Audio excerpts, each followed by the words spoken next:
Sabrina Sutherland, executive producer of Twin Peaks. So going back to the origins of the new Twin Peaks, he and Mark started writing, and I don't know, however many months went by, he finally confided in me, okay, we're writing something, and he started giving me an idea of what was going to be happening, so I could put my head to it as well. They got to one point where they had 2 scripts and kind of ideas, and that's what we went to Showtime with. And I had a budget and a schedule that I did based on David's ideas, what he told me he was hoping to do. Yeah. There were some things that aren't in the show. Some of those things I had to say, we're not going to be able to afford those at all. Even the things that we have in there now, we had to figure out ways, because we didn't have, an endless budget. We had a very small budget for our show, believe it or not. So I had to try and figure out ways of dealing with this.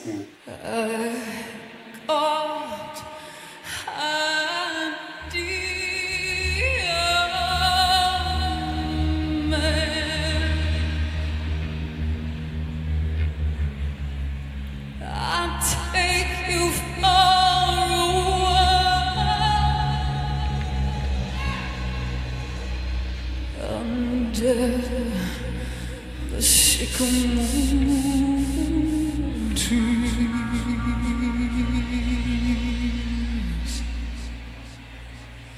in the dark trees that blow,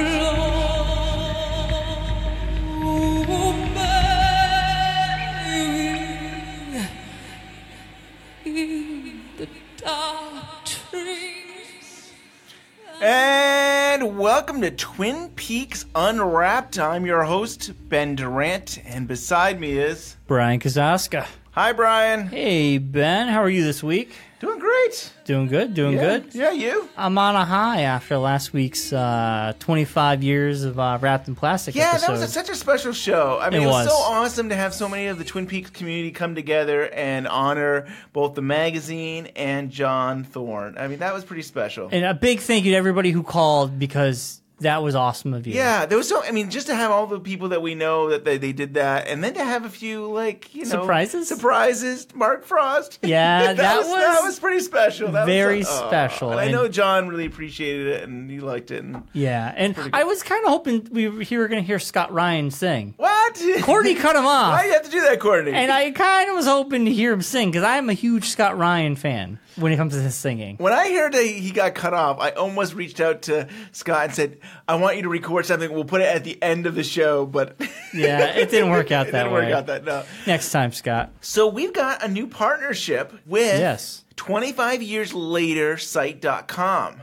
So Andrew Grievous, he's been on the show before. Yep. He and us, we're getting together. We're going to partner up, and what that really means is it's just a way for us to really connect. We have some of the writers from their website who will come on and they can share their articles, what they're doing, and I think it's going to work. It's going to be a wonderful thing. I think.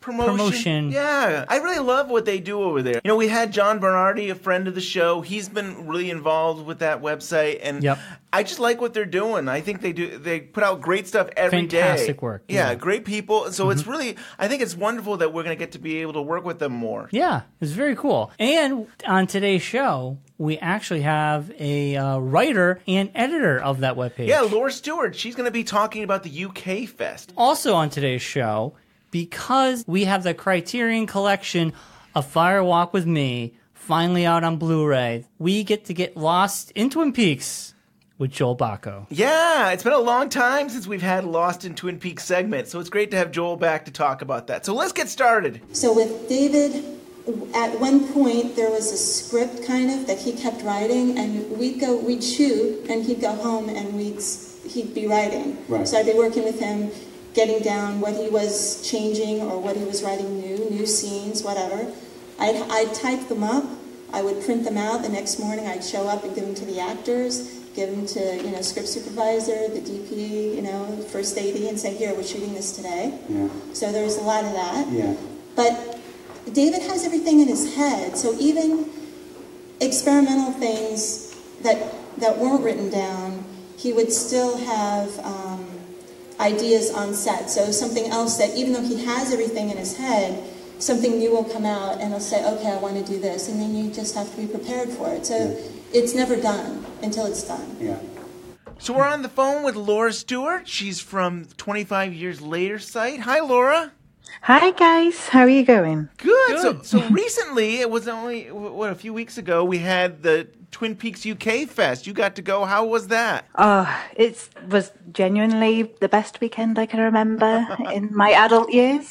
And was this the first time you got to go, or have you been before? No, this is my first time. I think I probably didn't know about it too much when I was younger, and I have a 4-year-old. So that kind of scuppered any chance of leaving for that length of time. So, but now he's kind of old enough, I think, that I felt okay about it. Nice.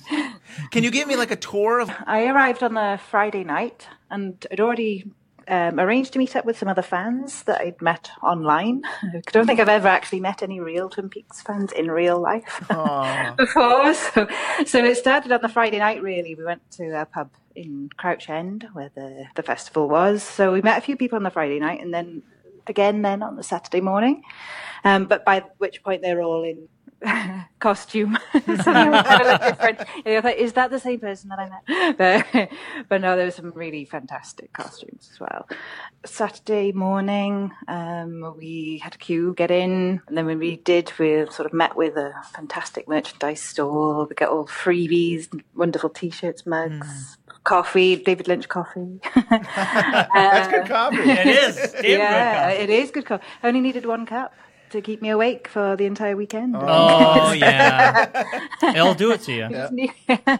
And then I think we went straight then into the main hall. Inside the main hall was the glass box. I saw some pictures of that. It looks great. It really was. And it was a genius idea, really, because it was a perfect photo opportunity because everyone just got in the box. Straight away. So everybody was just straight in there, great photos. Everybody in costume, in great photos in the glass box. So perfect. Great. I saw online there was the people that showed up as the guests there. Yes. Like Sabrina and the others all got in the box together. I thought that was a nice picture. Move in slow motion. There's lots of pretending to be Cooper. That's so flying cool. in the box. Yeah, it really, really was. I'm always impressed by Lindsay and the the showmanship of it. Like they always decorate it and the way that they put it all together, and it seems like a lot of fun. We gotta go. Yeah. You do. I think you got to come over next year. This is going to be a yearly thing now. We saw some of the people that we met at the Washington one. You got to meet Christian, right? Oh yeah, absolutely. Yes. And it was a dream because I think Christian was my first online friend. Oh really? Yeah. He kind of welcomed me into the fold. So to actually meet Christian was really special. So we had a really great weekend, and just actually talking face to face. It's bizarre when you feel like you know someone really well. Yeah. That you've met before, but it was as if like we had met 1,000 times before. They was and here you are. Yeah, there's something to say about the Twin Peaks community. Ben and myself, we went to the Great Southern 2 years ago. We last met year. All these people that we've had on the show or we met online, and it was like you've known them all your life. It was very bizarre. I mean, I think it's just because we have so much in common with Twin Peaks. Yeah. Because, I was kind of nervous before, thinking, oh, my God, I hope I actually get on with these people that I've spoken to online. But no, and the second you got there, it was kind of, welcome to the family. Come here, you're just part of us. And it was like we had always known each other. It was, beautiful. There was a Q&A. How was that, getting to hear from the... Well, there was two. There was Sabrina's own Q&A on the Saturday. She did one of her own, which was interesting. Was the conversation about returning to Twin Peaks already in motion by the time the missing pieces came around, or did Lynch have any idea that some of that material would end up tying in to the show? No, actually, the deleted scenes was started prior to Mark and David even meeting. Right. So they, David, we were working, and Mark wasn't a part of the deleted scenes because he didn't do Firewalk with me. So It was just David going through everything. And I think having those ideas in his head, he brought those, once he and Mark started talking, he brought those ideas to the project. Was there ever a conversation about recutting the film altogether? Which? Cutting the deleted scenes back into Firewalk with Me? There was conversation of that, yeah, and I think maybe at some point David would do that. Right. That would be in the future. Yeah. But it certainly is something that he would want to do versus, what I think somebody has already kind of put stuff in, and I think it's something that David would want to do in a different way. Yeah. It was quite cool to know that he was aware of the fan edit, and he was like, "Oh yeah, no, you should perhaps put it together." Yeah. And I think the other thing which was interesting about the missing pieces is that is probably what caused or made season 3 happen. Because Sabrina was working with David on the missing pieces, and Mark was speaking to him, and apparently they decided, probably off the back of that, to write season 3. Isn't that something? Wow, that's really cool. Yeah. Wrote it entirely over Skype. Oh, yeah. I heard that. Isn't that crazy? Yeah. It is. And Mark had nothing at all to do with the production, but he did visit the set, but that was it. And got to act in it. Yeah, right. he got to act in it. Yeah.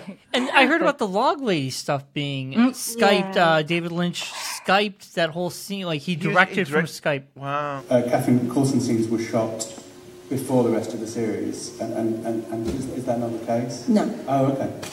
No. So could you talk about shooting those particular scenes? Sure. Well, I can say that Catherine's wonderful, and she had always planned on coming. Right. We thought, she had told us, she had told me, I talked with her, she talked with David, she was going to come. And I'm trying to arrange a schedule of figuring out when, we shot both in Washington and LA. We would want her in both places. Then she wasn't sure if she was going to be able to make both, so we were thinking, okay, how can we make all of her scenes to be in one place? Then it was kind of interesting because she said, well, she wasn't sure if she'd be able to fly, and that then she said, well, I can fly, but I have to bring my daughter with me, and I'm like, okay, that's fine. And she kind of said, well, I'm not doing so well, so, maybe I'll need oxygen. So then I was looking into getting a plane for, like one of those medical planes, and thinking, wow, the scene's a little bit more serious. I don't know if she can do it, but she's still saying she can do it. She just wanted to do it. She did not want to not do it. And it wasn't until a friend of David's who's writing his book right now, Christine McKenna, was there interviewing her for the book. And she called and she said, Catherine can't get on a plane. I don't know what she's telling you, but she can't get on a plane. And that's when we knew. And so I think the next day I had Noriko, and they hired a crew locally, and we arranged everything. Noriko went with cards and some information, and then David and we Skyped and that day and shot with her. But that was maybe 3 weeks into or 4 weeks into when we were in Washington. So it was, we thought she was coming up all the way until she wasn't coming up. And so then the next day we were able to arrange it. Luckily, all her friends, did such a great job in getting a crew there, having her available, and, she wanted to do it. Yeah. And it was wonderful. Yeah, those scenes are so beautiful. And, I think she passed away 4 days later. Yeah. So.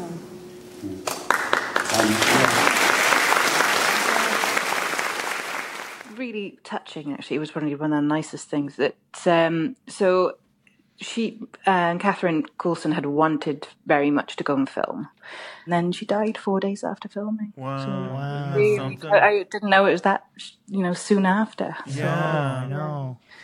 But I'm so glad she got to do it, and that's so special. That's incredible. Really, kind of, she held out till the end. And what a proper! I mean, season 3. I think it gave us such a great goodbye, a tribute to her.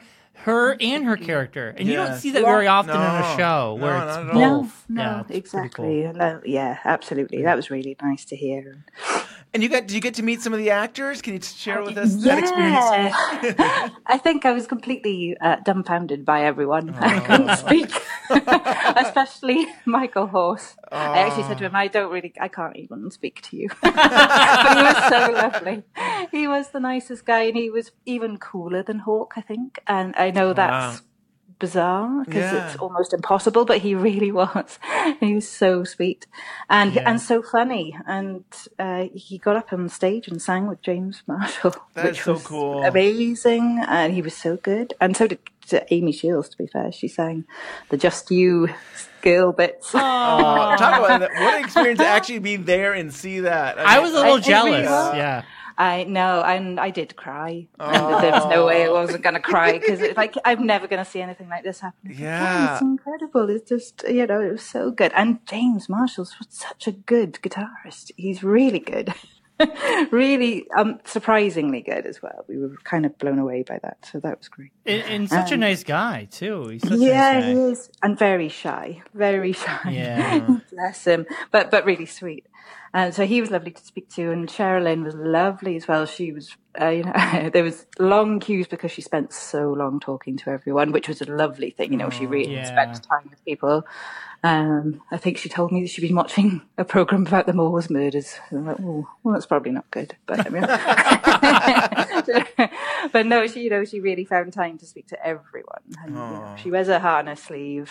Yeah. Definitely. She's a sweetie. Yeah, we got to see her. We got to see her at the Washington Fest, and she is so nice. And of course, she's probably my favorite. Audrey is my favorite character, probably besides Cooper on the show. So it's like, I don't know if I've ever said this. I don't even know if I should say this on the show, but it's like I almost cried just seeing her. Yeah. Just because it was like, oh my gosh. It was a big thing. It was a big thing to actually meet her. It really was incredible to meet them all. Laura, how long have you been a fan of Twin Peaks? Far too long for my age. I watched it. I was 10 when I first watched it, and I probably shouldn't have watched it when I was 10. Yeah, that's young. I can remember my dad used to let me stay up whilst my mum was out somewhere. I don't know. And I don't think he probably realised just how violent and strange it was going to end up being, by which point he couldn't say no because I was in love with Bobby and I would cry if he didn't let me watch it. So, and then it stayed with me ever since, really. And, I've just kept on watching it throughout. David's temporary decision to depart the show. And I think this got kind of convoluted because of what he tweeted out. Right. But it wasn't money for him. It wasn't like his money. It wasn't like what he was going to get paid or anything. But people assumed that, I think. But it had nothing to do with that. The problem that we had with Showtime was they came to the show thinking it was a TV series and it was an episodic show. Yeah. David, in his head, it was always a feature film. Yeah. Okay. It's two completely different things when you think budgetarily and you think of production-wise. It's completely different. Yeah. So it was converting Showtime to understand that it was going to be a feature film. Right. And so once they could understand that, and the other thing was, David's interesting. When traditionally you look at a script and a page traditionally is about a minute of screen time. Yeah. So they looked through the script and they said to themselves, oh, this is a 9-episode show. Yeah. For David, he looks at it and he says, well, it's not 9. It's possibly 10, it could be 12, it could be 14, but it's not 9. And that was a huge thing for them to understand. Right. Plus, he wanted to write more. Yeah. So there was a lot that they didn't understand. So it was kind of having them understand that it was a feature film, and there were more than 9 episodes. Yeah. And then once we got that, Showtime was great. Am I right? There was a contest, and were you a part of some contest? I was. There's a quiz. Okay, tell us more. So this was happening on the Saturday night, and it was really annoying because I wanted so much to watch The Art Life. I haven't seen The Art Life yet. Yeah. But I thought I'm so competitive, I can't not do the quiz either. So I chose to do the quiz instead of watching The Art Life. So I'm going to have to catch up with that. So it was myself and 3 other teammates, Mark O'Brien, Stuart Gardner and George Teed. And we called ourselves the Desmonds or Chester Desmonds.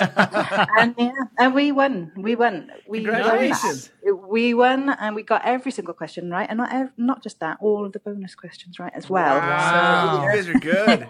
Yeah, so I'm going to have to go back every year now just to defend my title. There you go. Nice. Yeah. And did you get a prize? Did you get anything for winning? I had we had it to kind of share it out between us. So I've got a few different Blu-rays and lots of owl-related jewellery. Nice. And bugs, all sorts of different things. We shared it out between us. So, yeah, and some took home things for their wives, bless them. Wow. No, it's good, really good. Yes, I'm going to dine off the back of that forever.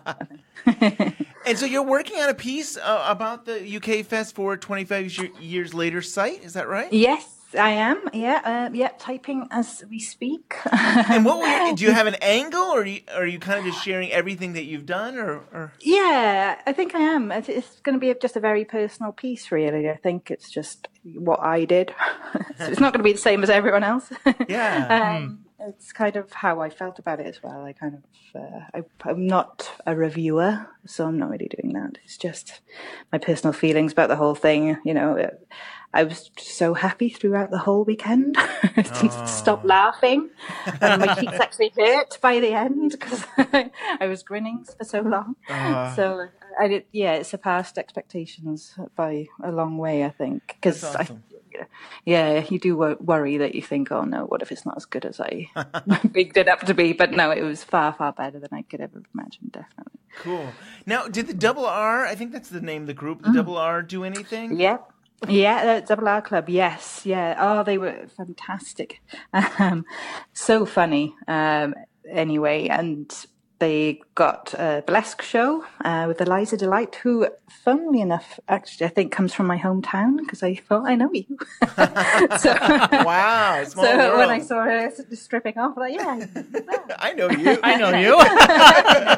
Now you really know her. Yeah. And so they were brilliant. There was even a sort of dance around the woodsman. It was a weird sort of jackpot woodsman-esque scene. I can't really explain it. It was odd. Very, very, very funny. And M. Brule, who was an amazing singer, who did her own version of Sycamore Trees, which really, the place was silent for it. We've heard her before. She is so amazing. Yes. Something else. In the past, they've had the train car. That they did. The train car. Did they do it this year? They did. It was pretty scary because I was so far into the train car that Bob was pretty much on my feet whilst he was murdering Laura. So I was pinned to the back of the train car. Thinking, oh my God, I should do something about it. I should kick him. I should stop this. Awesome. Don't kick him. No, don't mess with the timeline. But it's really well done. It's kind of shocking to see it happening, really. Yeah. Even though it's not really happening. It pulls on the heartstrings. Can you talk about putting the Roadhouse, the musical sequences together? You know, how did David go about sourcing the bands and asking people to come? And then was it all shot in a single day or in a few days? Or So David had an idea of these bands. He knew of the Roadhouse way back when he was describing to me what he wanted to see in the show. Yeah. And he always told me he had about 12 bands he wanted to shoot. Yeah. So he knew he wanted to have these bands in the Roadhouse. And we scheduled one day, and we had all the bands come, one right after another. Yeah. And we shot. Was that a fun day? It was. It was a great day. It was like a concert. Yeah. And I think the extras there had a great time. Get to see everybody. And it was really great. I think, David chose each, he's the one who hand chose each band, every musician who played. Yeah. I know there were some people who had kind of not maybe criticized about the music, because Angelo's music, of course, is beautiful, and Angelo is like David's brother. I mean, they're very close. David isn't that kind of guy where he's going to have that wall-to-wall music. So I think that's the difference with the original series and this one. It was all David directing all the episodes versus having different directors all kind of trying to be Twin Peaks-like. So if you go back and look at the other ones, it's like every second of the day you have Angelo music. And that's not a bad thing, but it's different just because it's not you have one person kind of doing the whole vision of the show versus several people trying to match what somebody else did. Obviously meeting, the guests is incredible. And Jake Wardle, he's such a star. And if he's not a superstar in the future, it's not right. He's so funny. He's like, he was the star of all of the cast members. He was probably the funniest. And so it was great hearing him and his Q&A. Doing impressions of David Lynch perfectly. Did he really? Awesome. Yeah. He's the king of accents, and he just had him down to a T. I'm not going to do it. I'm not going to try. And I bumped into Amy Shields in the toilet, which was nice. And we talked makeup brushes. We had a very girly moment, which is very unlike me, and don't do anything like that usually. So that was cool. And I think, but some of it was just sitting down and talking about Twin Peaks to people out loud, not typing it, just talking and sitting around and drinking coffee and blue drinks and coffee shots and probably being pretty drunk for the entire weekend from the very early in the morning. But no, I think it's the whole experience. I don't think there's one specific thing. It just felt wonderful the whole weekend. Oh, yeah. I think we felt the same way. I mean, it just kind of takes over, and it's a wonderful thing. There was a video of Kimmy and John, Lucy. Was that played at the fest? Is that where it originally came from? Or yes, we had a hint from Lindsay that there was something special, so not to miss it, on the screen. And it was James Gricksoni first came on, drinking a cup of coffee and wishing his love, and also Alicia Witt as well. A quick hello from her. Nice. Chad and Lucy at home. That was really funny. And again, that was played twice. So it was played on the Sunday as well, and on the Sunday viewing, there's also a bit from Medium as well. So that was lovely. It seemed to have been filmed at Christmas time because she had a Christmas tree up. So I think she was filming on the set of Riverdale. So there's a nice little film from her as well. And it was really nice. I missed seeing Fire Walk with Me, though I didn't see that because I was playing Twingo, which is Twin Peaks Bingo, which was the most fun. That was really good fun. I didn't win. I was probably glad I didn't win because it meant I didn't have to go up on stage and do anything stupid. So that was all good. And there's loads of really good bands, but especially Prom Queen. They were really, really good. I think they're from the USA. I think they did the mashup, that song, the Stranger Things Twin Peaks. Oh yeah, that was really good. They were really, really good. And DJ Yoda was playing then on the Sunday night as well in the Roadhouse. That's awesome. That's so cool. It was just jam packed. There wasn't a minute of nothing to do. There was always something really interesting to do as well. Yeah, I missed a live owl show somehow. I completely missed that. Wow. I've seen photos of one landing on Blake Morrow, I think. That's crazy. Every year we say we want to go, and I think we're trying to go next year. Is that right, maybe? Maybe we could try. Yeah. It seems expensive, but then when there is that much, you think that's really good value for money, to be fair. Oh, yeah. I think because there is so much going on. There isn't, like I said, not a minute of wasted time. Right. And so much free stuff.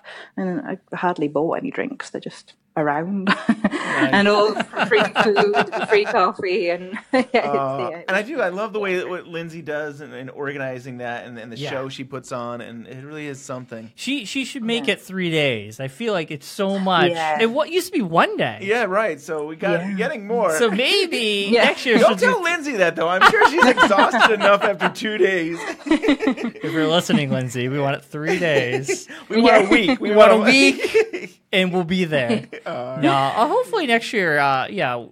We should go because we've done the 2 here so far. Yep, we Great Southern and then the Washington. Yeah. And we saw Mark O'Brien. We met Mark O'Brien at the Washington one. He was my quiz friend. Yes, my quiz teammate. He's hilarious. I think Luke Shaw. Yeah. Luke Shaw was there. Yeah. Oh yes, Luke was a part of our party. It was the first time I'd met him as well. But again, it's like we've known each other for years. He's a star. And we had so many. Thor Amley's short film, the Summer House at Pearl Lakes. He was with us. Mario and Emily. Oh God, there's so many people. That's cool. There's great. Blake Morrow with us, of course. Yeah, Blake. Blake. Yeah, I love it. Yeah, his photography is incredible. Incredible! It is incredible. Yeah. I need to get some prints. I told him I want a coffee book though. I want the do whole a coffee. thing. Yes. I want every single Twin Peaks piece in one big book. There, it would be really cool. That would be something. It would be. Laura, can you share with us 25 years later the work that you've been doing on the site? I'd love to hear more about the articles and stuff you've been doing.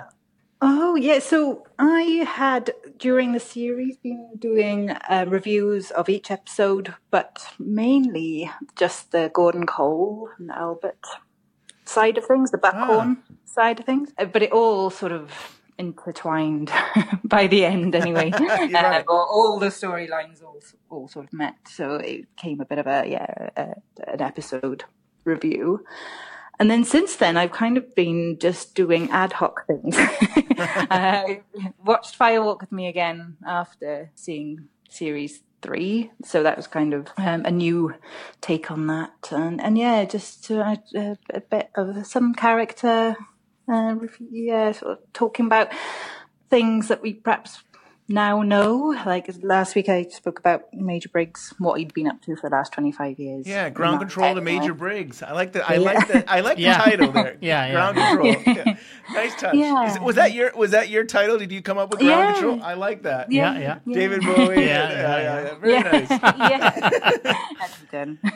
That's cool. So and I think so this week I'll hopefully be getting about the vest, and then after that I'm not quite sure, but I've just been promoted to editor as well. So congratulations. That's awesome. Wow. Yeah, really awesome news. Yeah, no, I'm very proud to work for the site. They're a really great bunch of people. Yeah, I'm really impressed with all the stuff you guys are putting out. Yeah. I mean, like a friend of the show, John Bernardi's always doing his things. And it actually became a group thing it was like a podcast every week they would sum up. But it started with John, and then the whole site seemed to take over, or at least a lot of people in part of the site started reviewing, or not reviewing, kind of looking at all these different podcasts. Yeah, it's pretty cool. Yeah, no, that's great. Yeah, they're fantastic. And it is so good to see so much stuff coming out every day.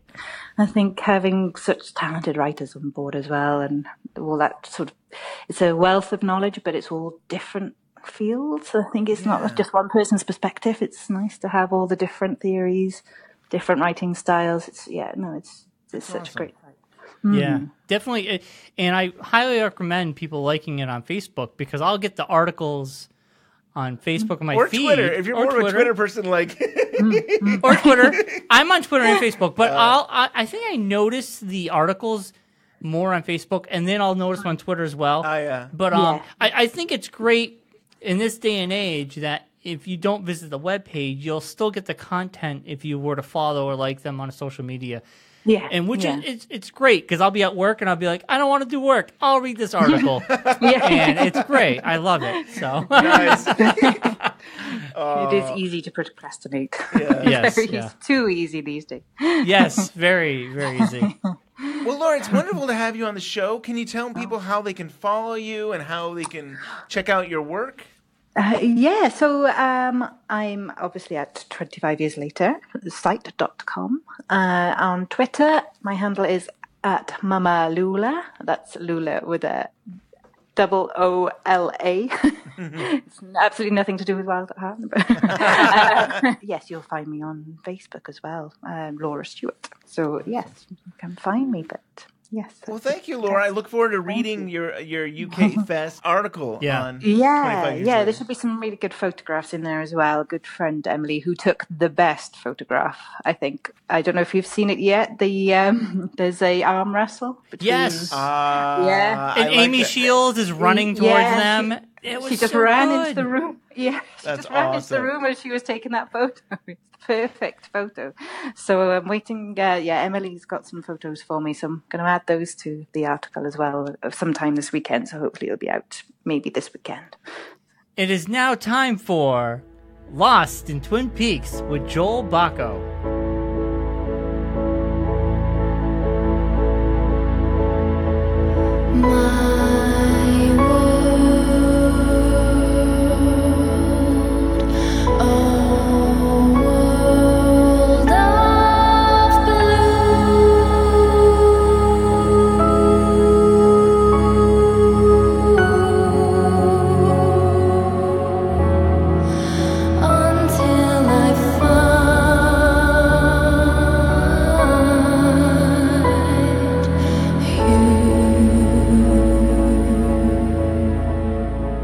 Joel, it's been a long time. It's been a while since we've had you on. We haven't even talked to you since the show was ended here. Did we talk after it ended? I can't remember. I don't think so.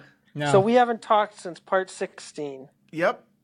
Wow. I know. Things have been happening That's here. crazy. This week is a Criterion collection of Twin Peaks Fire Walk with Me. I think it's the same movie. We're all going to buy it again. We're all gonna It's buy like it Star again. Wars yeah. all over again. We need it for the Cheryl Lee interview. Yeah, and I heard there might have been another thing. I know there was that one bonus thing, but there could be two bonus things. Badamente might be doing an interview as well. Yeah, that's kind of cool. Very cool. Nice. Yeah, he did a really good one for Mulholland Drive for them. That's amazing, where he talks about like meeting this strange guy. I feel like, I can't remember if he was like who he was, if he was mobbed up or something. He like drove out to his house, and he was the guy that he based the character that he played in Mulholland Drive on. That's Yeah, something. that's a cool. great interview. Yeah. So now that we've seen season 3 of Twin Peaks, does that reshape Fire Walk with Me, Joel? Yeah, well, actually, you guys caught me on the recording right between two tweets. So after I hang up, I'm going to do the follow-up one. But I basically was saying that it seems like Fire Walk with Me's place in Twin Peaks is always kind of fragile and fraught, but in different ways. So for years, the threat to it was that it was being rejected or being ignored. Like, people didn't want to think of it as part of Twin Peaks, so it was kind of isolated over here. You know, there was rights issues, so it wasn't in the first gold box and all of this stuff. So then I think that was overcome in 2014 with the missing pieces and the entire mystery set where it was like officially part of Twin Peaks. But now it seems like, I don't know if I want to call it a threat, but the challenge to it comes from the idea of it being reimagined or replaced somehow. And I think season 3 plays into that. And, well, I mean, there's a lot we can say about Fire Walk with Me, first of all, and season 3. To start with the most obvious, it's just all over the place in there, including literally footage from the movie. Yeah. You know, we've got a lot made of David Bowie's character, a lot made of the Blue Rose, a lot made of the Owl Cave Ring. Carl Rodd is now a character in Twin Peaks. Yeah. So, I mean, anybody afraid, any lingering fears that those sort of decades of kind of being on the margins of Twin Peaks was going to continue, I think was relieved to see that Fire Walk with Me was just very, very central to the new series. And Lynch said that beforehand. Right. Now, the big, I think, central kind of involvement of Fire Walk with Me in the series was the last couple episodes where Cooper literally enters into the movie, you know, and we watch like several minutes from the film in black and white with the music removed, which is already an interesting, compelling to me way of kind of recutting it, you know, because people talk about, will he make a new cut? Will he put the missing pieces back in, etc. That was a kind of an interesting way of doing that. I mean, for one thing, we saw deleted shots that weren't in the missing pieces. Leland looking a little longer and in a different direction than we saw in the film, and also the shot of Laura riding on the motorcycle with James.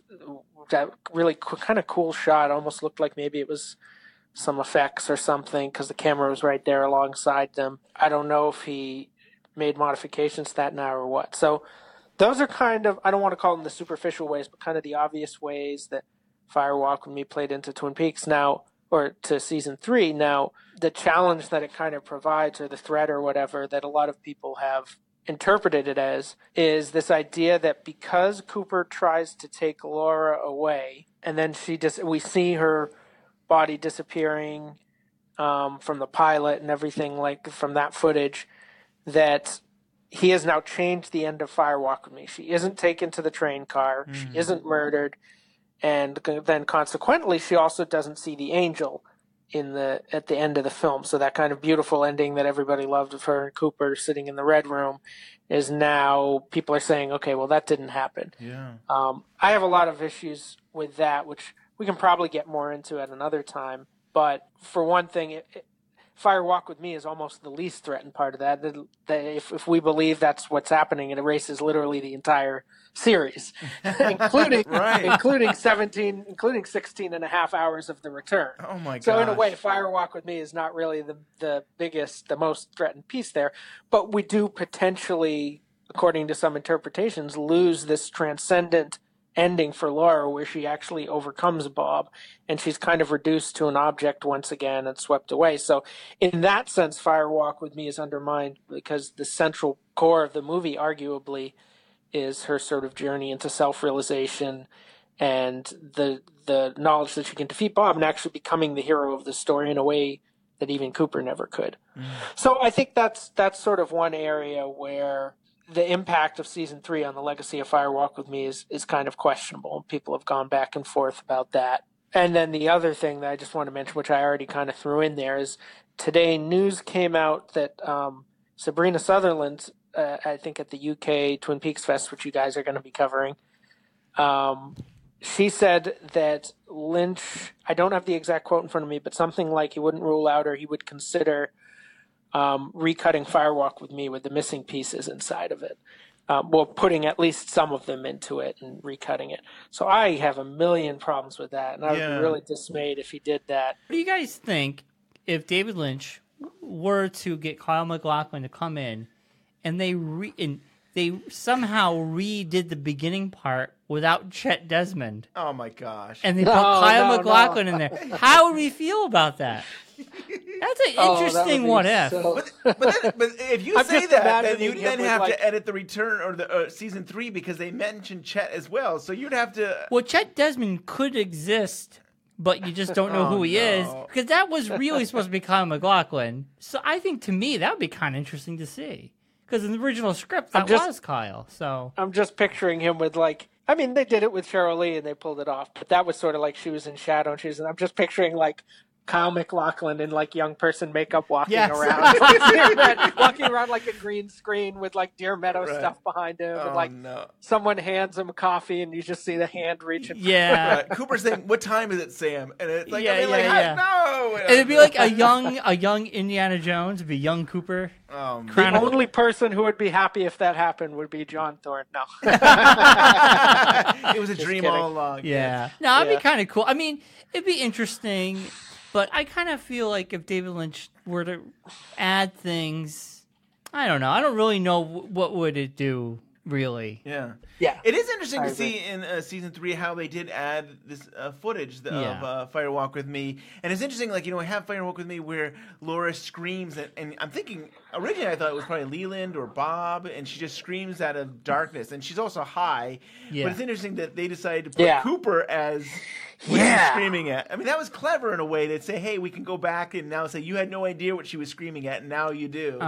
And that, for me, is the biggest piece of evidence that's maybe paradoxical in a way, because there's other evidence that suggests otherwise. But that's the biggest evidence that he actually didn't change anything, and that everything we're seeing happened with it already within the world of Firewalk with Me that I knew and went to the same, Yeah. that we knew and went to the same ending. I mean, then we'd have to consider, okay, so when she swept back, she just swept back to that spot, and then she kind of stumbles on, confused, to Jacques and Leo, and is like, what was that weird vision I just had, or something? Like, it's sort of hard to explain. There are a lot of suggestions that, no, she's at least split off into a different universe where that didn't happen and stuff. So it's complicated, but you have to say, I mean, if she's screaming, and it's the same exact shot of her screaming, and what she's screaming at is Cooper, then Cooper was in that scene in Firewalk with Me. We just didn't see him. If you're going to be that literal about the narrative, you know, which if you're talking about alternate timelines and stuff like that, you're already being pretty literal. And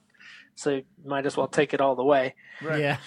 Now, what did you guys think about the impact that it kind of had on Firewalk with Me, or how it made you see Firewalk with Me differently, or how Firewalk with Me? I just thought about Judy. It was interesting. Show. For so long, we talked about who was totally Judy. Forgot. Yeah. And like for the longest time, there was always like, oh, it was Josie's sister. At least that that was Bob Angle's idea of it. So it was interesting to see that it's more complicated. First, that it could be like this evil force, but then you do have a person.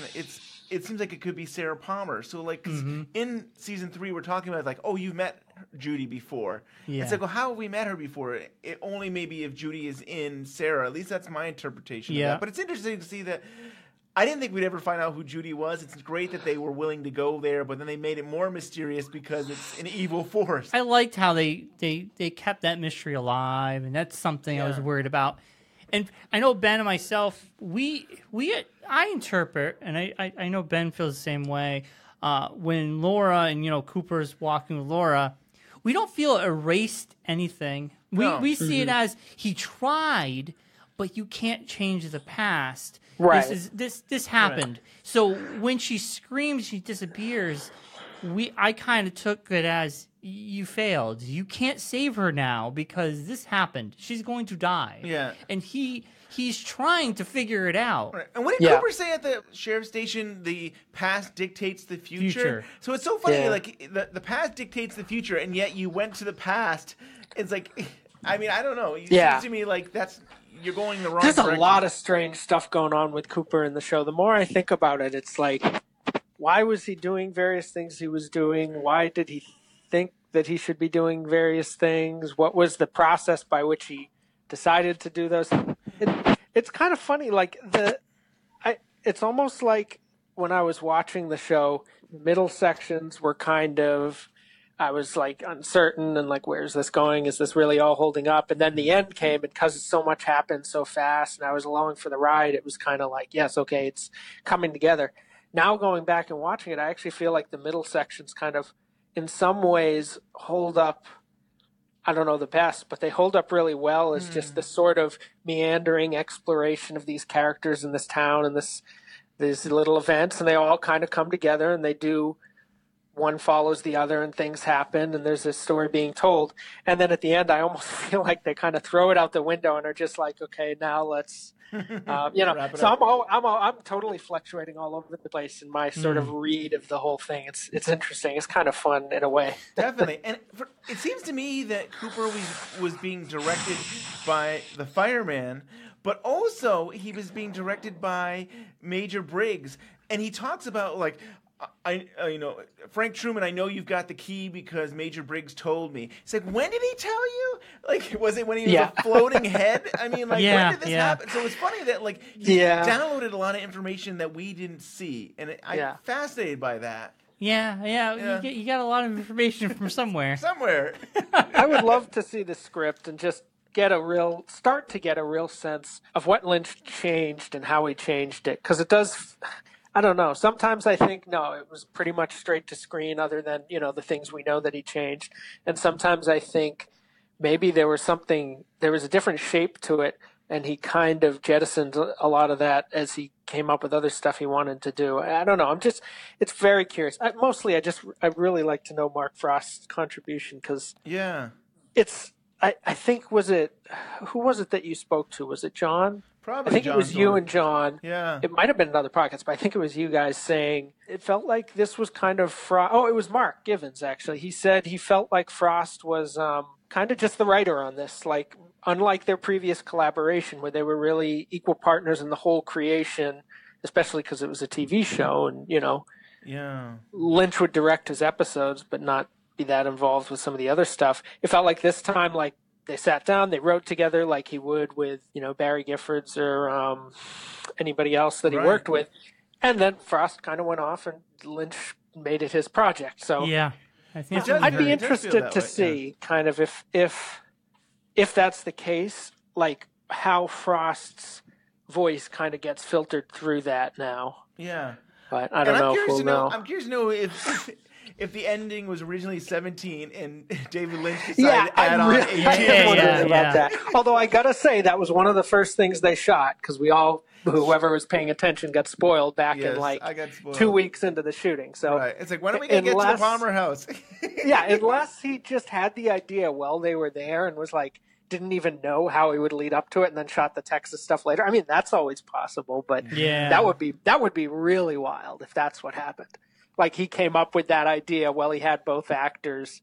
But then why would she be up there? Because she didn't have any other scenes in Washington. So yeah, it must have been planned out. It must have been. Oh no, I was gonna say I think was it Sabrina, but Mark Frost and David Lynch. From what we heard was they wrote the script together, and then Mark Frost went to go write his book, and then David Lynch he directed, and Mark Frost would only visit.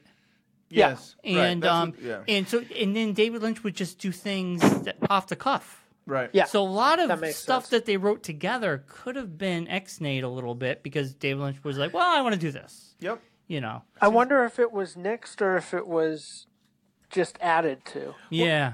And Sabrina, I mean, I may have been when we were at the fest, the Washington Fest there, Twin Peaks Fest, that she said that David Lynch did contact Mark Frost whenever he made a change. So it wasn't like he was like, oh, I'm going off and forget Mark. At least Mark never said no to anything, but at least he did always tell him when he was making changes. He respected that communication. The big news today that I saw was Ross on Twitter, who's part of DUGPA and everything and has a lot of great insights, mentioned that there was an interview with Sherilyn Fenn in an Italian newspaper in which she just flat out says that she cried when she read the part that Lynch wrote for her and he rewrote it. So we have confirmation on that now, which is huge. For season 3, or what are we talking about? For season 3, yeah. She had a different part written for her. She didn't want to do it, and he rewrote it as what we saw on the show. Oh, my gosh. That's huge. That's like really the first big behind that. I mean, people were already guessing that because it was strongly suggested in a previous interview she gave and everything, but to have confirmation on that is kind of amazing. And everybody, I think, that I've seen is and I go along with this too, strongly suspects she was supposed to be in Sylvia's place. Nothing to go on officially on that, but just putting one and one together, it seems like that's very likely that was going to be her scene. Yeah, I mean that would it makes sense. The funny thing is too, that would make you cry. I think, to get the script after 25 years, and that's it. Well, I wanted more than a cameo.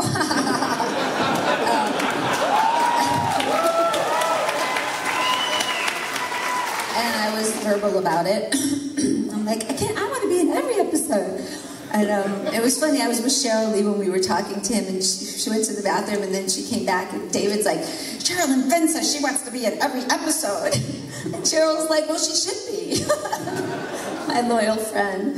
It was probably the most disappointing of season 3 of what the frick was going on with her. Right. And then the payoff, I will give it. The payoff made me intrigued, but I wanted more. It was a very quick payoff that, God, I kind of wish for season 4 so we know more. So I have a different read on it because I actually I really liked those scenes. I just thought they were so strange and they were so Lynchian in a particular way that season 3 sometimes wasn't. Like, I think the Roadhouse conversations were this way, the Audrey Charlie scenes were this way, and part 18 was this way, where it's almost non-narrative, yet it's using all these narrative elements in a really disorienting way that, if you let yourself, you can just kind of get almost like discombobulated by it in a way that can be kind of fun. Yeah. Where your mind just starts to like drift off. Yes. Like, I'm losing my, am I on drugs? What's going on? The name dropping. So I kind of liked that, but not everybody did. And some of that feel to me is Lost Highway, which is my favorite David Lynch film. So I'm like, I should love this, but I think part of me is, and I do like it to some degree, but at the same time, it's like, okay, this is Twin Peaks. I want the story. I do want some of that nostalgia. I want some of that feel. So it's hard for me, I think, at times to be like, oh, we're not going to get closure. We're just going to drift off and just take it in and experience it. And I don't know, that's hard. The Roadhouse stuff really intrigued me because it gave, I think, Joel, you and myself, we were talking about this narrative, how they were just going to give us stuff and not, who knows if it's going to pay off. It's just giving this you were right world. About that more than anybody else, I think. Yeah, just like a breathing, living world. And the original Twin Peaks was about cocaine, about the drug of the 80s and the 90s. Now you have the drug of now, which would probably be the opioids, the heroin, and they call it sparkle. So it's kind of interesting. They took that modern thing, but that narrative in the Roadhouse kind of goes into Audrey's story. Yeah. And it's interesting. I really want to watch all that stuff condensed. Like, I want to watch all the Roadhouse stuff put together with the Audrey scenes, because I think it would make more sense. Yeah. Because there's so many names. It's interesting, The Tinas and this and that. I mean, also, I think this new information contextualizes those scenes to the point where I think rather than... I think people who are disappointed that Audrey played... Like, really what we got was actually a bigger compromise and a bigger sort of bone thrown to her, and a sort of a more generous one to her and the Audrey fans. I mean, in the context of expecting her to like be an FBI agent or something, it's a disappointment. But if you realize that the other option may have been one scene in which she's assaulted by her grandson and thrown on the floor, and that would have been it. Right. This is actually kind of a gift. Yeah. Well, knowing in that that, sense, especially to her, because the character meant so much. And the way I put it in one talk I had with somebody was, Audrey isn't central, but she's special. Yes. And this kind of honors that. She's not central to the main story. She's not even a part of it. She's off in the side bubble, but she's allowed to kind of keep her specialness by being this unique little side bubble that everybody's wondering about, that lives on its own. So I kind of like that. And having that Audrey dance, I know it's not like, it was a strange dance, but having that, like, you have, I like that. I loved it, but you have the MC who kind of like, we're gonna set the stage for her, and everybody's gonna back away, and she's gonna have her moment of dance. I think that was pretty special in a way to have that. And then the payoff there. Right. I wanted to hear kind of your thoughts on maybe this is a big topic to tackle, but since the Criterion release is coming out, kind of like Firewalk with Me, maybe a little in light of season 3, but how it kind of functions as its own thing as well, because that's what intrigues me about this release. Is just like this release of it amongst all these great titles of film, not as like a part of Twin Peaks, but as like a film that's one of the great films that now belongs to, the Criterion collection with all these other great films. So I don't know if you have any particular thoughts on that. I've it's so funny. Like people sometimes ask, like, what is your favorite David Lynch film? And I always, of course, say pick Lost Highway. But I always have trouble putting Firewalk with Me as a film. Like, it is a film. Interesting, yeah. I always think of it as a continuation of Twin Peaks. And it's still hard for me to separate that as outside of, as its own entity, as its own film. And it is a great work of art. But like, I don't know what do you feel, Brian? How does it stand? I mean, I've said this before. I think Eraserhead and Firewalk with Me are my two favorite Lynch films, and Elephant Man, and then I think my mood changes the rest. But Firewalk with Me, to me, stands. It could stand alone. I almost feel like you could show someone, and it gives away a mystery, but someone could still watch that and enjoy it as is, and it might. I think it stands on its own. Personally, I love it. I could watch it. I could watch it a million times and see and hear and just find new things every time. Yeah, when we saw it, on the big screen in May. It was funny. There were sounds that I had never heard before, and that was incredible to me. at the very end, Joel, I don't know if you've noticed, we saw this in the theater. It was cranked. I swear to you, that was David Bowie saying Judy at the very end. And Yeah, then, I wonder. And then what happened was someone was watching on Showtime, and the subtitles said Agent Jeffries. Agent Jeffries. Right. And then Sabrina on Twitter said, no, that's wrong. Yeah. It shouldn't say that. But I said to Ben, when we saw it in the theater, I'm like, that is Agent Jeffries' voice. And it still kind of makes sense to me because, like, he's talking about that he was at the meeting, and, like, you don't see him there. Like, like, where is he? Like, he's saying, I attended this meeting, and you're looking around, and it's like, I see, like, a lot of strange people, but I don't see Agent Jeffries. And so it kind of makes sense to me that you have, that could be him, but... Yeah. Hanging from the ceiling or something. He's invisible. I don't know. Yeah. Right. Yeah. Well, Joel, we got to go, but I mean, we got to get you back on the show more regularly again. We got to get back to these Lost in Twin Peaks segments. Yeah, for sure. Plenty to talk about. Yeah. And I'm just beginning work on basically rebooting the character series because it's a full reboot. It's starting from not from scratch because I'm using what I wrote before, but the whole list is going to be different. I'm going to republish ones that have changed, put links to the ones that didn't. So it's going to be basically starting over to include the return in it now. Excellent. Nice. You did a great job with what you did. I know that it was a lot to try and put them out. Yeah, I put myself under way too much of a deadline. So don't give yourself these tight No, not deadlines. this Give yourself time, room to breathe. Yeah. Well, thank you, Joel. Thanks so much for coming on to talk with us. All right, thank you guys.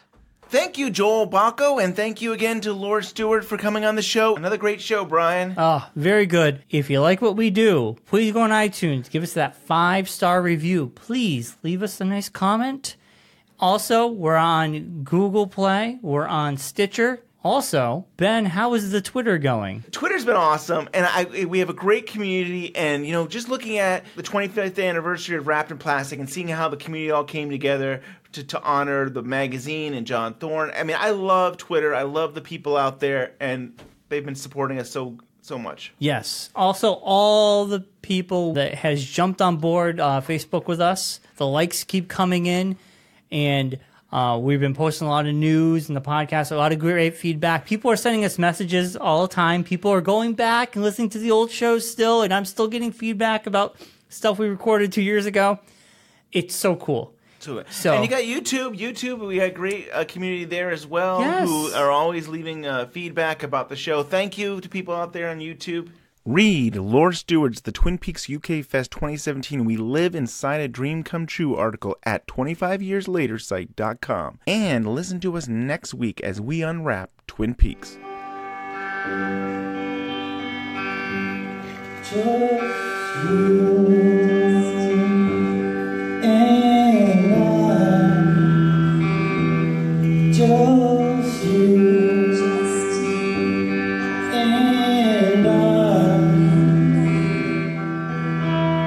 together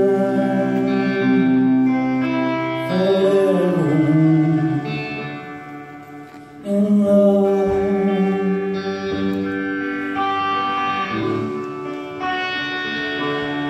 In love. We go strolling together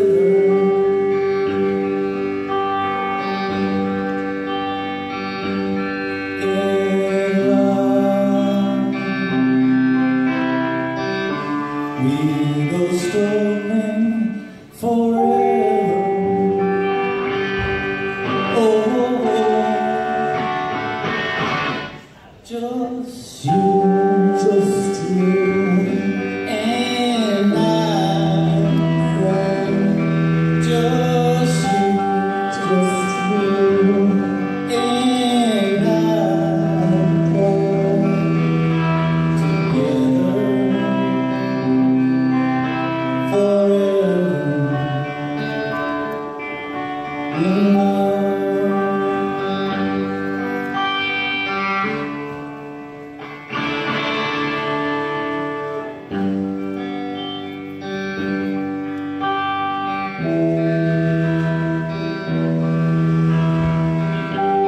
Just you.